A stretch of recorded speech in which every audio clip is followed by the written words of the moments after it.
If you ask any one of Jehovah's Witnesses, hey, what's going on in Russia? They'll all talk to you all day about the Russian ban, how their preaching work has been seriously hindered and their literature been banned, and how the Russian Federation has unjustly seized their property. They'll talk about it all day. Now, if you take those same witnesses, hey, just ask them, what's going on with the Royal Commission in Australia? You'll get this confused dog look.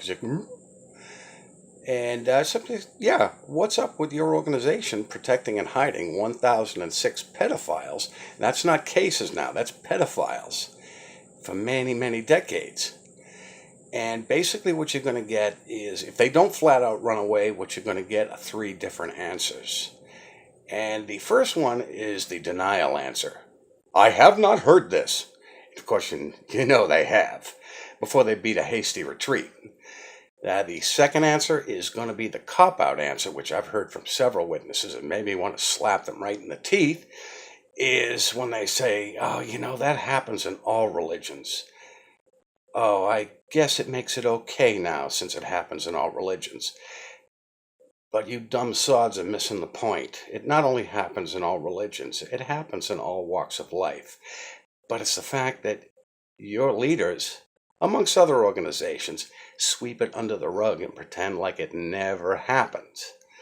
And the third answer, which is the watered down one, which is just as bad, is, these things are just so isolated, and when it happens, Satan's media just runs with it.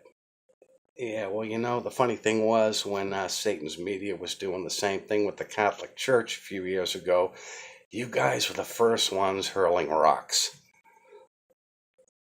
Oh, and by the way, 1,006 pedophiles in Australia, the mounting child abuse lawsuits in the UK, Canada, the United States, Germany, as well as other places, it doesn't look so isolated to me. But, Jehovah's Witnesses will really only talk about what they see in JW Broadcasting, and face it, JW Broadcasting is very, limited on what they air. Let's face it, they'll talk about the Russian ban all day, poor babies. But I don't think they've said anything about the Royal Commission in Australia, except for their apostate lies. As a matter of fact, speaking of JW Broadcasting, do you remember a few years ago when that was first aired? JWs thought that was the greatest thing since colored TV. Oh, brother, have you seen JW Broadcasting yet? No. I really never saw the point to, because I figured whatever was aired on it would eventually be regurgitated at the meetings, and generally was. Well, I was still a witness, even though I was a fader from hell. I figured maybe I better check this out. So, with the help of a few shots of grappa, I sat through it a few times. And I'm looking at this, and I'm like, oh my God! These sons of bitches have turned themselves into televangelists. And they suck at it. Really, face it, guys. Some people just should not be in the public eye. You got this Stephen Lett.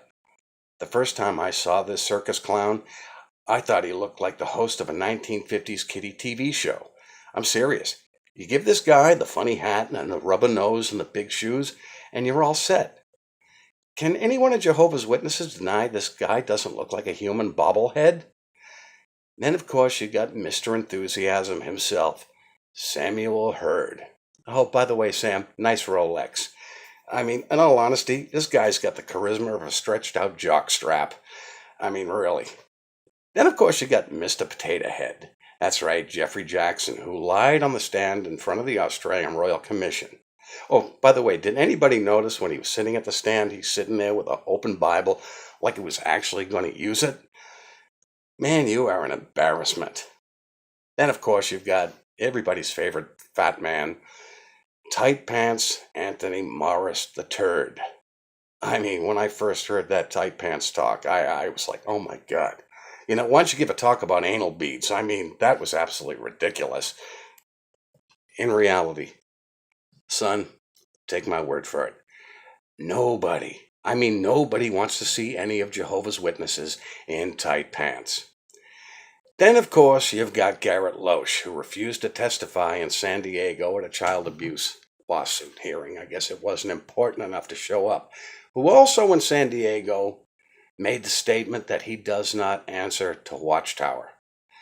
Uh, Excuse me. If you don't answer to Watchtower, why the hell should 8 million, if that's even an accurate figure anymore, because I don't think it is, Jehovah's Witnesses answer to Watchtower? I mean, you guys are circus clowns, and JW Broadcasting is a circus for autistic monkeys. Anyways, that's all I'm going to say on that because, well, face it, I mean, I watch JW Broadcasting for a quick laugh, and that's about it. And anyways, I want to give a shout out to Christian and Kaya. Watched your video this morning. And guys, it's pretty obvious that JW Watchtower basically ruins the family unit. And it's pretty obvious that the love there, it's a show, a bad one at that. And Mike and Kim, I want to thank you for adding me to your nail to the coffin last month. Long time in coming. Anyways, guys, I'm going to go. Hit the subscribe button, and I will talk to you later. You enjoy your day.